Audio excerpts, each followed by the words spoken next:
इतकं शून्यातून विश्व निर्माण करून आज मॅडमच्या आईसाहेब सुद्धा उपस्थित आहेत, त्याही माळकरी आहेत. हे सगळे वारकरी परिवार आहे, ज्याला लय उतवा लय राजकीय लोकांच्या मोठ्या मुरगाळून शाळा चालवणारे भरपूर आहेत, पण शून्यातून विश्व निर्माण करून गरिबीची जाण आणि पाय जमिनीवर ठेवून हे काम करणारे मी पहिल्यांदाच हे कुटुंब पाहिले. एकदा जोरदार टाळ्या वाजवा या काळे परिवारासाठी. आणि स्पष्ट सांगतो, मी खोट्या बाता हाणणारा मला कसलं पटत नाही.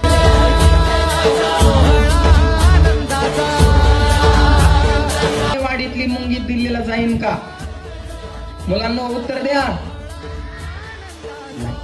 तुमचं बी खरंच आहे, पण तीच मुंगी जर दिल्लीला जाणाऱ्या माणसाच्या शर्टावर चढली, आपल्या गावातून एखादा दिल्लीला चालला आणि गुपचूप त्याच्या खिशात जाऊन बसते, तर नॉनस्टॉप तिने दिल्ली गाठले ना.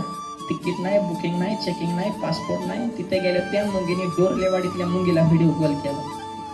पुरावा बघ आले का नाही दिल्लीत. गावातल्या मुंगी म्हणे, होय का दिल्लीला कस काय गेली? ती म्हणले लय सोपं. पहिली गोष्ट मी लहान झाले, दुसरी गोष्ट संगत मोठ्याची केली. कळतंय का? बघा फार सोपं आहे. तसं तुमच्यासाठी तुम्ही लहान व्हा, म्हणजे अभ्यास करा आणि संगत पुस्तकांची करा. तुमच्याही जीवनामध्ये यशाची तुम्हाला दिल्ली सापडल्याशिवाय राहणार नाही. मनी तुला पूजले कृपा करी